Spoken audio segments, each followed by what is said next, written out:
ആലുവ നസ്രത്ത് ആശ്രമ ദേവാലയത്തിൽ നടന്ന തിരുക്കുടുംബത്തിന്റെ തിരുനാൾ മഹാമഹം ഭക്തി നിർഭരമായി 4 ദിവസം നീണ്ടു നിൽക്കുന്ന ആഘോഷമായ തിരുനാൾ ഡിസംബർ 29-ന് സമാപിക്കും. സെന്റ് ഡൊമിനിക് പള്ളി വികാരി ഫാദർ ജോസഫ് കരുമത്തി കൊടിയേറ്റിയതോടെയാണ് ആലുവ നസ്രത്ത് ആശ്രമ ദേവാലയത്തിൽ തിരുക്കുടുംബത്തിന്റെ തിരുനാളിന് തുടക്കം കുറിച്ചത്. 4 ദിവസങ്ങളിലായി നടക്കുന്ന തിരുനാൾ ഡിസംബർ 29-ന് സമാപിക്കും. തിരുനാൾ ദിനങ്ങളിൽ പ്രസുതേന്തി വാഴ്ച, ആഘോഷമായ തിരുനാൾ കുർബാന, വിശ്വാസ പരിശീലന വാർഷികവും തുടർന്ന് വിവിധ കലാപരിപാടികളും ഉണ്ടാകും. ഡിസംബർ 29-ന് നടക്കുന്ന ആഘോഷമായ തിരുനാൾ പാട്ടുകുർബാനയ്ക്ക് ഫാദർ മെൽവിൻ ചിറ്റിലപ്പള്ളിയാണ് നേതൃത്വം നൽകുന്നത്. തിരുനാൾ തിരുകർമ്മങ്ങൾക്ക് നസ്രത്ത് ആശ്രമ സുപ്പീരിയർ ഫാദർ സണ്ണി പള്ളിപ്പാട്ട്, തിരുനാൾ കോർഡിനേറ്റർ ഫാദർ സാജു ചിറയ്ക്കൽ, തിരുനാൾ കമ്മിറ്റി അംഗങ്ങളായ മാർട്ടിൻ മാത്യു മൂലൻ, സുനിൽ സണ്ണി പുത്തനങ്ങാടി, ലിജു പൗലോസ് തേക്കാനത്ത്, ജോമോൻ ജോയ് മംഗലപ്പള്ളി, രാജേഷ് പുത്തനങ്ങാടി, ജോസ്ദാസ് മുനേലി തുടങ്ങിയവർ നേതൃത്വം നൽകും.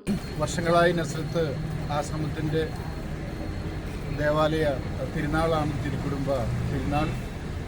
നമ്മൾ ഇന്ന് വൈകിട്ട് കൊടികയറുകയും നാളെ അതിൻ്റെ ആരംഭ ദിവസവും ഞായറാഴ്ച വൈകിട്ട് 4:30-ക്കുള്ള വിശുദ്ധ ബലിയോടുകൂടെ നമ്മുടെ തിരുനാളിൻ്റെ ആഘോഷം അതിൻ്റെ പൂർണ്ണതയിലേക്ക് എത്തുകയാണ്.